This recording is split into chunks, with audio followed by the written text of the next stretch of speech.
10장 1절부터 16절인데요. 그걸 다 읽지는 않고요. 1절부터 3절까지 읽고 13절부터 16절까지 봉독하겠습니다. 아브라함의 아내 사레가 생산치 못하였고 그에게 한 여종이 있으니 애굽 사람이요 이름은 하갈이라. 사레가 아브라함에게 이르되 여호와께서 나의 생산을 허락지 아니하셨으니 원컨대 나의 여종과 동침하라. 내가 혹 그로 말미암아 자녀를 얻을까 하노라 하매 아브라함이 사레의 말을 들으니라.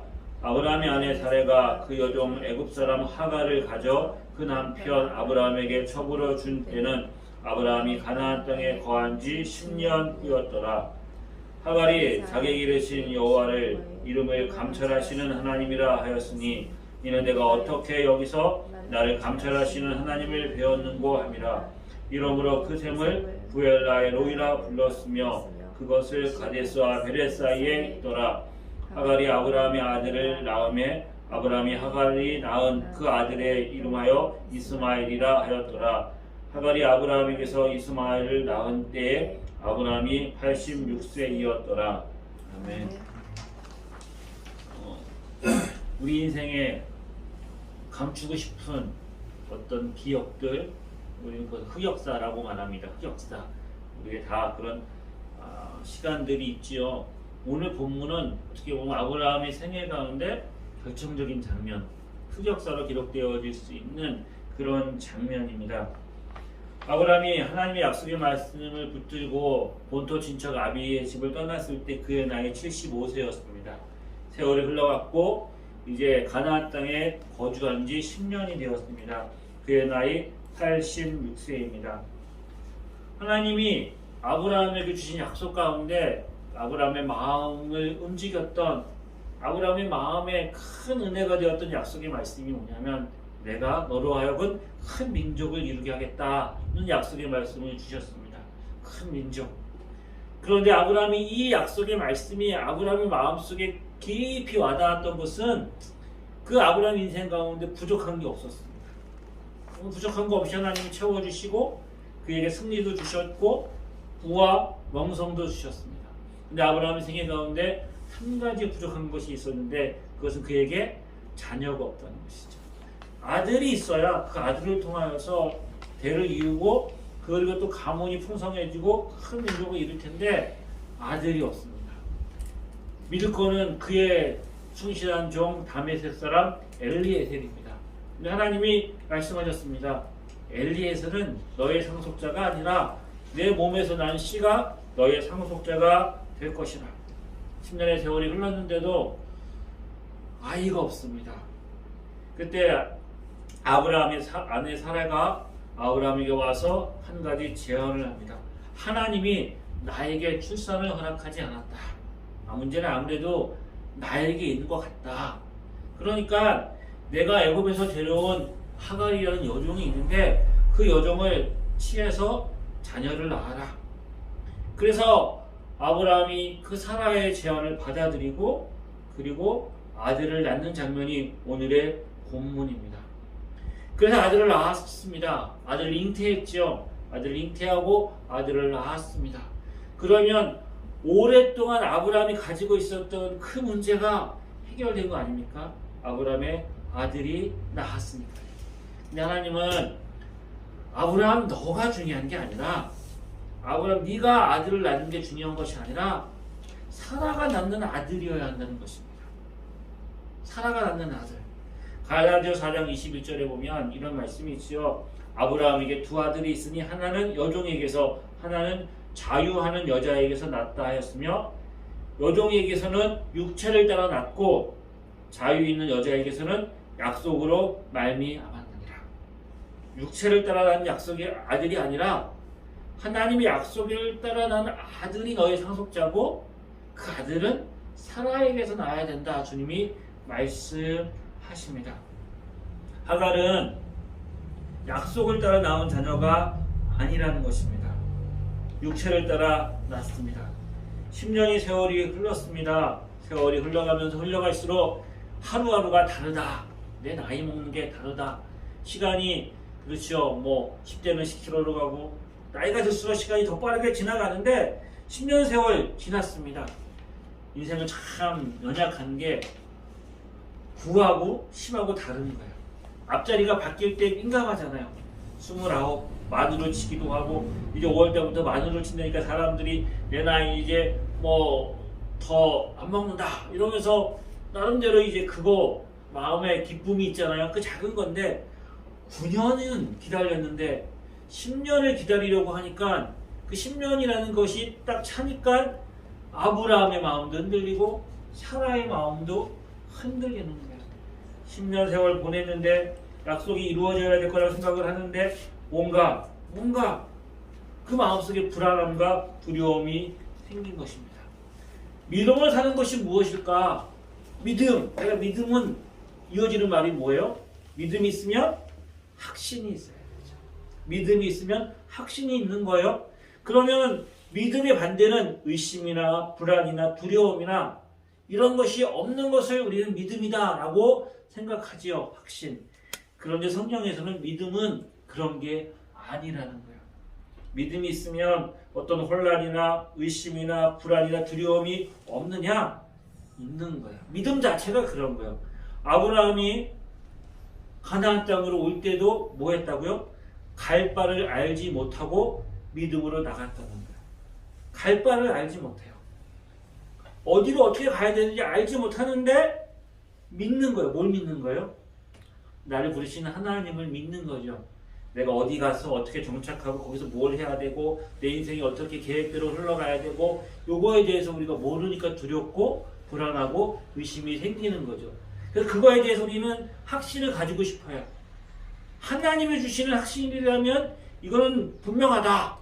그래서 이 확신을 가지고 싶어하고 그것을 구하잖아요. 근데 하나님이 우리 인생길을 그렇게 인도하지 않으시는 거예요. 한 걸음 한 걸음 인도하여 가시는데 갈 바를 알지 못하지만 믿음으로 나가는 그 길에 하나님이 함께 하시면서 인도하시고 형통하게 하신다는 거죠. 믿음의 영이라고 하는 히브리서 11장에도 믿음을 이렇게 정의하잖아요. 믿음이란 바라는 것들의 실상이고 보이지 않는 것들의 보지 못하는 것들의 증거다. 바라는 거예요. 소망하는 거예요. 소망한다는 것은 내 손에 있는 게 아닌 거잖아요. 보이지 않는 거예요. 볼 수 없는 거예요. 근데 그것을 내가 확실하고 증거를 가질 수 있는 것은 그 믿음의 대상이 내가 바라고 소망하는 것이 아니라 그것을 약속으로 주신 하나님인 거죠. 그게 바로 믿음이라는 거예요. 그러니까 믿음이라는 걸 얘기할 때는 뭘 전제하는 거예요? 의심하고 흔들릴 수밖에 없는 상황이 있다는 것을 전제하는 거예요. 그것이 없으면 믿음이라는 말을 쓸 수가 없어요. 그렇죠? 그것은 현실이고 나에게 주어진 것이니까 그냥 받아들이면 되는 거잖아요. 근데 믿음이라는 것은 그런 게 아닌 거예요. 그러니까 믿음이라는 것을 이야기할 때 믿음은 흔들릴 수 있고 믿음이 우리가 믿음으로 나갔다가 그 믿음이라는 것들이 우리 인간적인 그 아브라함이 경험하는 것처럼 믿음으로 내가 하나님 말씀을 약속을 성취해야 되니까 아들을 낳는 게 하나님의 뜻이고 그래서 민족을 이루는 것이 하나님이 우리 가운데 주신 사명이고 비전이니까 이걸 어떻게든지 우리가 이루어야 되겠다. 그러면서 사라나 아브라함이 육체를 따라 아들을 낳았으니 어떻게 됐다고요? 믿음의 파산도 일어나는 거예요. 믿음이 파산도 일어나고 믿음으로 싸웠다가 뒤로 물러서기도 하고 이런 일들을 경험하는 게 믿음 안에 포함되어져 있는 거예요. 믿음을 행하지만 믿음의 파산을 만드는 일들, 혼란하고 의심하고 두려워하고 있는 이러한 일들이 믿음으로 걸어가는 일들에 끊임없이 반복되어지는 거죠. 근데 그걸 통하여서 우리는 뭘 합니까? 하나님을 알게 되고 하나님을 배우게 되고 하나님을 경험하게 되고 그러면서 우리가 하나님의 사람으로 만들어지고 다듬어져 가는 것들이 우리 가운데 있는 거죠. 아브라함과 사라를 한번 생각해 봅시다. 10년 세월이 지났습니다. 10년 내가 기다릴 만큼 기다렸다. 하나님도 이런 걸 다 이해해 주시겠지. 이런 인간적인 마음이 들을 수도 있는 거죠. 아브라함은 사라가 자신들을 돌아봤을 때 분명히 하나님 주신 약속은 분명한데 아들을 낳아야 되는데 그러면 우리가 뭔가라도 좀 해야 되지 않을까. 인간적인 수단과 방법들을 생각할 수 있는 거죠. 또 하나님의 약속의 말씀을 그래 아브라함이 아들을 낳아야 되니까 꼭 사라가 낳아야 되는 거 아니잖아. 아브라함이 아들이면 되잖아. 그러니까 하갈을 취해서 아브라함이 아들을 낳으면 되는 거지.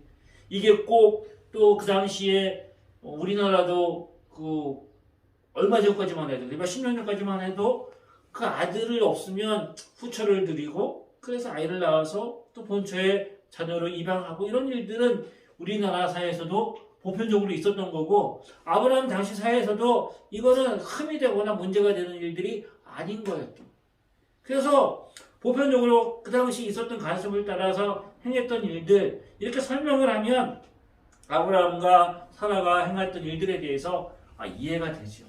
납득이 되고 그럴 수 있겠다라고 받아들여 줄 수 있는 거죠.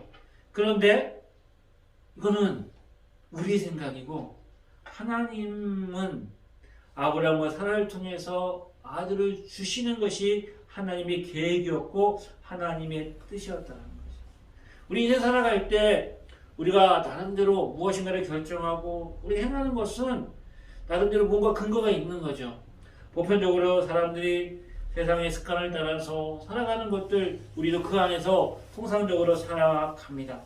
그렇게 살아가는데 유별나게 우리가 그 사람들이 살아가는 삶의 방식과 그 사람들이 살아가고 추구하는 것들의 가치를 두고 살아가는 것이 아니라 순간순간마다 하나님의 뜻을 묻고 하나님의 뜻을 분별하고 멈춰서서 하나님의 인도하심을 바라보고 살아가는 것 더디 가는 것 같고 미련한 것 같고 어리석은 것 같아 보이는 것이 이 땅에서 바라보는 우리들의 모습일 수 있는 거죠.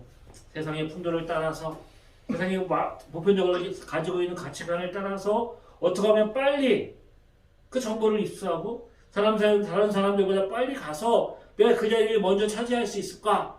이런데 온통 사람들의 마음이 가 있고 그러다 보면 어떡합니까? 그 결과 오늘 우리가 본문에 보는 것처럼 믿음의 가정에 이스마엘이 태어나는 거죠. 우리는 하나님의 자녀고 하나님의 백성이기 때문에 우리가 기억해야 되는 것은 세상 사람들이 살아가는 삶의 방법과 그 방법대로 살 수 없어요. 그렇게 살 수 없어요. 하나님의 자녀고 하나님이 우리를 그렇게 인도하지 않으시는 거죠. 문제를 해결하여서 어떤 것들을 내가 해결하는 것 같지만 문제를 해결하기는커녕 또 다른 문제를 낳습니다. 어떤 일이 벌어집니까? 잉태하였어요. 드디어 아이가 잉태되었습니다. 축하할 일입니다. 얼마나 기뻤겠어요. 아브라함도 기쁘고 사라도 기쁘고 하갈도 기쁘고 온 집안의 경사지요. 그런데 그 기쁨은 잠깐입니다. 아브라함이 하갈과 동침하여서 하갈이 잉태했어요. 하갈이 자기가 잉태함을 깨닫고 어떻게 합니까? 여주인을 멸시합니다. 이제 여주인을 멸시하는 거예요. 인간적인 방법으로 그 문제를 해결하고 했던 그게 부메랑이 되어서 그 가정의 평화를 깨트리는 일이 일어나기 시작합니다.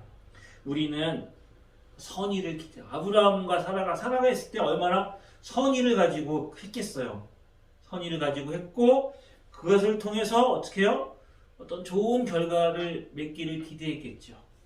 그런데 우리는 선의를 가지고 무엇을 하면 내가 좋게 대하고 선의로 하면 상대방도 나에게 그렇게 대해줄 거라고 생각을 하고 기대하잖아요. 근데 어떻게 돼요? 결과는 그렇지 않을 때가 더 많아요. 그래서 지혜로워야 한다고 성경은 말하고 있습니다. 왜요? 세상이 약하기 때문입니다. 인간이 약한 거예요. 사람들 마음이 다 나같지 않은 거예요. 선의를 가지고 했던 일들이 그 결과가 좋게만 오면 얼마나 세상이 잘 돌아가겠어요. 하지만 성경은 그래서 이렇게 말하죠. 너희가 선을 행하되 끝까지 선을 행하되 낙심하지 말라는 거예요. 낭망하지 말라는 거예요. 선을 행한 결과가 나에게 그렇게 돌아오지 않기 때문에 낭망하고 낙심하지 말라는 거예요. 사라가 선의를 가지고 행했던 그 일들이 가정의 관계를 파괴시켜 버립니다. 처음에는 이 일들이 좋은 일이었고 그 아이가 잉태되었을 때 내 생각이 옳았지. 10년 세월 기다렸는데 진작에 해야 할 걸. 뭐 이런 말도 했을 거예요. 하나님의 뜻에 순종하고 하나님의 뜻에 분별하지 않고 내가 행했을 때 당장은 좋은 것 같지만, 당장은 일이 되는 것 같고, 당장은 그것이 풀려나가는 것 같지만, 그것이 나의 덫이 되고 가시가 되고 올무가 되어서 우리 인생의 끝까지 내 삶을 힘들게 만드는 일들을 경험하게 되는 거죠. 하갈에게 상처를 받은 사라의 마음이 얼마나 무너졌을까요? 그래서 아브라함을 원망합니다. 자기가 일을 벌려놓고. 아브라함도 얼마나 황당하겠어요. 나는 사라가 시키는 대로 다 했는데 이제 와서는 아브라함에게 원망하는 거예요. 아브라함이 원망하는 거죠. 그럼 아브라함이 어떻게 해야 될까? 그럼 하갈을 불러가지고 잘 타이르고, 네가 그러면 안 된다. 이런 네가 주인인데 이렇게 얘기를 해야 되는데, 아브라함도 거기서는 발을 뺍니다. 당신의 여종이니까 당신이 하고 싶은 대로 해라. 마음대로 해라. 죄가 들어오면 관계를 파괴시키죠. 마치 뭐와 같아요? 아담과 하가 선악과를 따먹었을 때 아담이 뭐라고 했어요? 당신 나에게 준 저 여자가 내가 이 선악과 줘가지고 내가 먹었습니다. 라는 게 인간이 가지고 있는 보편적인 죄가 있었을 때, 아브라함이 그 가정의 영적인 권위와 가장으로서의 그 권위가 한순간에 무너지는 거죠. 또 사라가 또 어떻게 했을까요? 너그럽게 또 이렇게 했으면 좋겠는데 하갈을 학대합니다. 성경에 보면 학대한다고 말해요. 학대. 얼마나 모질기에 학대했든지 하갈이 아이를 잉태한 채로 그 집에서 도망합니다. 마치 뭐 같아요? 여러분 주말 연속극 보는 것 같지 않았어요? 믿음의 가정이 주말 막잠 들어가 일어난 것처럼 풍지박산이 돼가지고 그 집안의 평화와 그 모든 것들이 다 깨어지고 한순간에 그 기쁨과 그 좋았던 일들이 모든 것들이 다 허무하게 무너져 같은 것 같은 그런 것들을 경험하게 되는 거죠.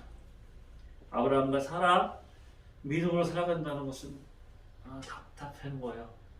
앞이 보이지 않아요. 뭐만 보여요? 하나님만 보입니다. 기다리고 기다리는데 하나님 얼마를 더 기다려야 하나요? 성경은 우리 인생 가운데 믿음으로 살아가는 삶이기 때문에, 성도의 삶에는 믿음으로 걸어가는 인생의 길이기 때문에 성도의 삶에는 반드시 그 뒤에 따라오는 말이 있어요. 이게 뭐냐면 인내라는 거예요. 참고 견디고 인내하는 거예요. 약속이기 때문에 믿음이 필요하고요. 약속이 이루어지기를 바라봐야 되니까 약속이기 때문에 어떻게 해요? 그 약속이 이루어질 때까지 기다리는 것이 성도의 삶이에요. 우리에게 약속이 주어져 있어요. 우리가 주님 오실 그날, 우리가 이 땅 가운데 이렇게 연약하고 실패하고 죄와 세상과 싸우고 무너지고 병들고 이런 세상이 아니라 천국과 같은 그 하나님의 나라, 천국에 주님 오시면 우리가 영원히 새하지 않고 영원히 사는 천국에 갈 것에 대한 하나님의 나라에 대한 소망의 약속이 있잖아요. 그것을 우리가 평생 기다리고 살잖아요. 그 믿음의 삶이라는 거예요. 믿음의 삶에는 기다림이 존재되어져 있는 거예요. 근데 하나님 우리를 인도하시고 이끌어 가실 때 왜 이렇게 하실까? 왜 이렇게 하실까? 그것은 하나님이 우리를 인도하시는 방법이라는 거예요. 고스왈드 챔버스의 우리가 묵상을 하잖아요. 오늘 내용이 기다림에 대한 내용이에요. 거기에도 보면 우리로 하여금 하나님이 기다리게 하신다는 거예요. 왜? 하나님이 우리를 향해서 가지고 있는 계획과 뜻이 다르기 때문에. 우리 하나님의 자녀예요. 하나님의 자녀이기 때문에 자녀가 부모에게 무엇인가 요구할 수 있는 권리가 있어요. 우리가 하나님의 그 권리를 받았어요. 하나님 나 이거 필요하고요. 나 이렇게 해주시고 이렇게 해주세요 라고. 그래, 하나님 그걸 허락하셨어요. 그런데 하나님이 그것을 허락하신 이유가 뭘까? 내가 원하고 내가 바라는 걸 얻어서 주기 위해서, 그것이 첫 번째 목적이 아니라는 거예요. 그럼 왜? 하나님은 우리를 그 관계로 부르시고 우리에게 그렇게 구하도록 요구하신 이유는 우리를 통해서 하나님이 이루고 싶어 하시는 하나님의 뜻과 계획이 있기 때문이라는 거예요. 그러니까 내 뜻이 이루어지는 것이 먼저가 아니라 하나님이 우리 안에서 일하셔서 우리 안에 이루시고 싶어 하시는 하나님의 뜻과 계획이 있고 그 계획을 성취하기 위해서 하나님 우리 가운데 약속을 주시고 그 약속이 성취되어지기까지 기다림의 시간들을 통해서 우리를 하나님을 알고 하나님을 배우고 하나님을 만나고 하나님을 경험하는 사람으로 채워져 가는 것. 인생은 참 어리석고 인생이 참 연약한 게 성공을 통해서 내가 일 잘 되고 내가 무엇인가 잘 되는 걸 통해서 우리는 배우는 게 없어요. 그때는 우리가 늘어나는 것은 교만밖에 없어요. 교만밖에.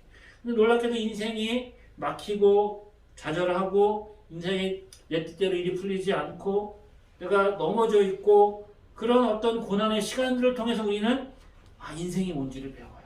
삶이 뭔지를 배워요. 그때 우리는 만난 하나님을 통해서 하나님의 은혜와 사랑이 무엇인지를 알게 되고 우리 인격과 우리 신앙이 성숙해서 그때 돼서야 우리는 이웃도 품고 내 자신도 용납하고 이해하게 되는 거예요. 내가 누군지를 알아야 내가 어떤 사람인지를 알아야 내 인생에 대해서 또 해석이 되고 넉넉하게 되고 주변 사람도 품게 되고 그러면서 믿음으로 행하며 나가는 것들이 가능해지는 거죠. 우리가 연약하고 우리가 부족한데 그걸 통하여서 하나님이 우리를 만나주시고 하나님이 어떤 분이신지를 깨닫게 해주시고 그 훈련의 시간과 과정을 통해서 하나님이 우리를 하나님의 사람으로 세워져 가는 거예요. 인생에는 시간이 필요하고 그 시간을 통해서 하나님 우리를 만나시고 빚어가시기 때문에 기다림의 시간들이 걸리는 거예요. 성경에 보면 이 기다림의 믿음이 이런 거기 때문에 성경의 인물들은 다 이 기다림의 시간들, 강야의 시간들을 거쳐가는 거죠. 그 거쳐가는 과정을 통해서 하나님이 그 사람들을 빚어가는 거죠. 노아도 그렇죠.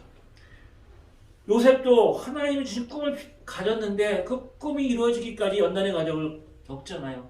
노예로 끌려가고 감옥에 갇히고 그 시간들을 보내게 되죠. 모세도 하나님이 주신 꿈을 품었다가 광야에 40년. 다윗도 어떻게 됐어요? 그가 하나님이 주신 비전을 품었는데 사울을 피해서 도망자의 신세를 보내게 되죠. 사도 바울도 마찬가지예요. 하나님이 담에서 그를 불렀지만 그를 찾는 사람이 없고 할 일이 없어서 그 고향 다소에 가서 3년이나 세월을 보내면서 하나님 앞에 그가 기다림의 시간들을 보내게 되는 거죠. 히브리서 10장에 이렇게 말합니다. 그러므로 너희 담대함을 버리지 말라. 이것은 큰 상을 얻느니라. 너희에게 인내가 필요함은 너희가 하나님의 뜻을 행한 후에 약속을 받기 위함이다.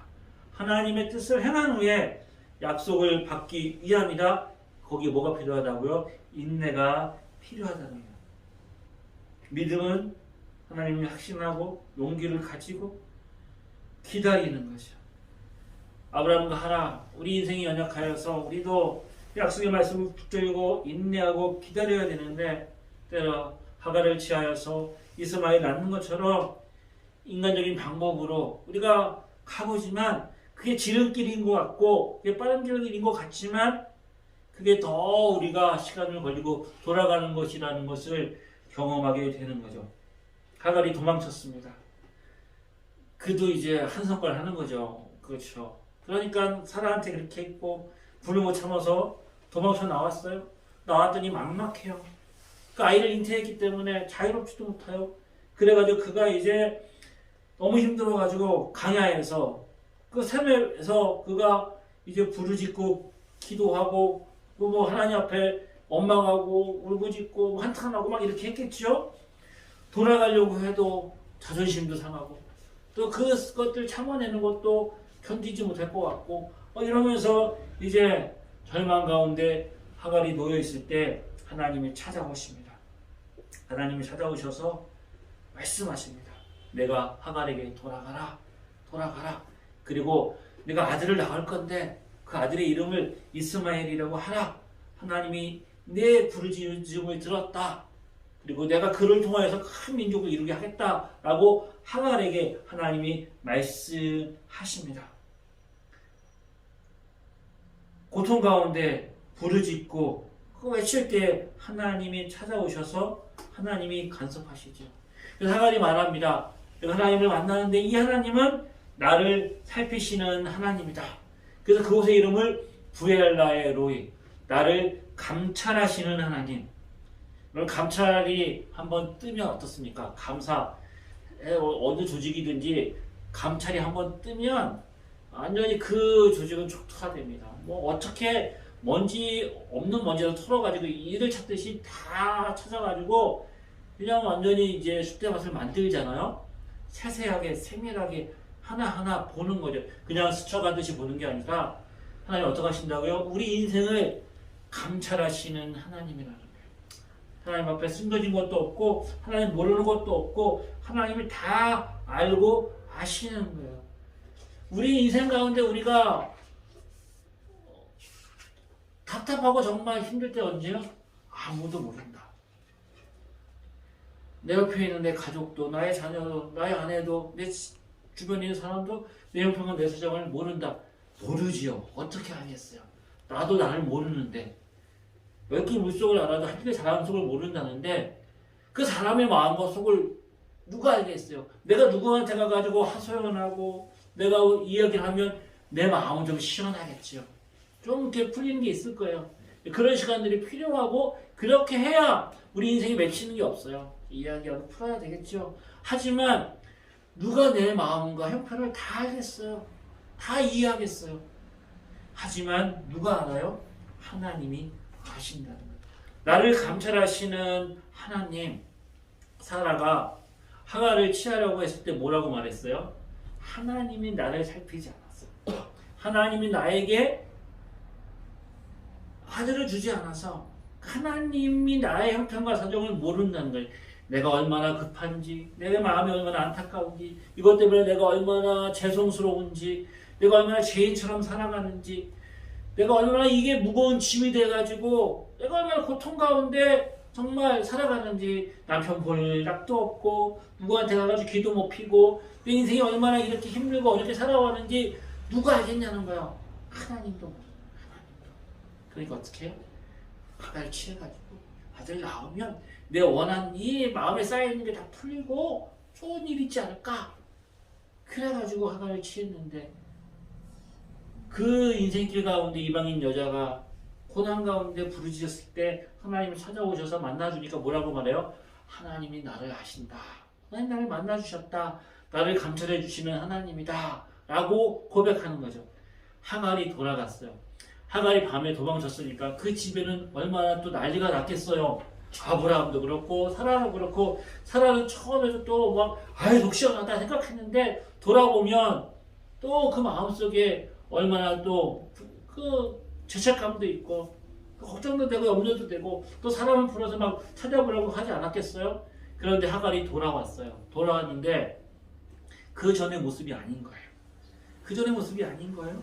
그러면서 이야기를 했겠죠. 여차여차 했는데 내가 거기 갔는데 하나님 나에게 이렇게 말씀하셨고 내가 그래서 그것을 하나님을 만나서 내가 구엘라의 로이라고 내가 그것을 이름하였습니다. 다 이렇게 얘기를 했겠죠. 그 얘기를 들은 아브라함과 사라의 마음이 어땠을까요? 하나님이 저 이방인 여자의 그 눈물과 그 한숨도 들으시고 응답하셨는데 하나님 내 형편과 내 사정을 모르실까? 그러면서 아브라함과 사라가 또 어떻게 해요? 기다림의 시간을 보내게 되는 거지요. 하나님이 우리 형편과 사정을 아십니다. 답답하고 힘들고 어려워도 우리가 할 수 있는 것, 그 하나님 의지하고 붙들고 믿음으로 살아가는 것, 그게 우리가 살아가는 삶의 지혜고 방법인 거예요. 하나님이 아시고 하나님이 인도하시고 그렇게 하나님 우리 삶 가운데 위로와 그리고 그 가정을 통해서 우리를 하나님의 사랑으로 빚어가시는 거룩함으로 인도하여 가십니다. 우리 인생길 이 하나님이 필요하지요. 우리를 아시고 우리를 인도하시고 이끌어 가시는 그 하나님 의지하고 오늘 하루도 믿음으로 한 걸음 한 걸음 한 걸음 한 걸음 그 오스왈드 챔버스의 그래도 그런 말이 있어요. 우리는 하나님이 한 번에 영광을 보여줘가지고 그냥 업그레이드 싹 시켜서 변화시켜주기를 기대하는데 하나님은 우리 인생을 어떻게 해요? 한 걸음 한 걸음 한 발자국 한 발자국 걸어가게 하신다는 거예요. 내가 한 발자국 하나님을 향해서 걸어가는 그 길은 내가 살아왔던 옛 삶과 내가 버려야 되는 그것들로부터 멀어지는 거예요. 한 발자국 걸어갈수록 점점 나는 나의 제어되어진 옛 성품과 삶에서 멀어지는 거야. 그렇게 우리가 하나님의 사람으로 세워져 나가는 것, 그 인생길에 하나님의 은혜와 위로가 넘치기를 소망하고 그 은혜로 인하여 승리하는 저와 여러분 되기를 주의 이름으로 축복합니다. 기도하겠습니다. 참 좋으신 하나님, 우리 주님을 의지합니다. 나를 붙들어 주시고 내가 어디에 있든지 하나님이 나와 함께 하심을 바라보게 하여 주옵소서. 우리 인생 가운데 하나님, 강야의 샘물이 일어나는 것처럼 우리에게도 구엘라에로이 나를 감찰하신 그 하나님을 경험하는 은혜가 있게 하여 주시기를 소망합니다. 우리의 삶에 하나님 의지하고 승리하게 하여 주옵소서. 예수님의 이름으로 은혜와 하나님 아버지의 크신 사랑하심과 성령의 감화 감동으로 축복하심이 주를 의지하며 주를 바라보며 믿음으로 승리하기를 소망하는 하나님의 자녀들 위해 지금부터 영원히 함께 하시기를 간절히 축원하옵나이다.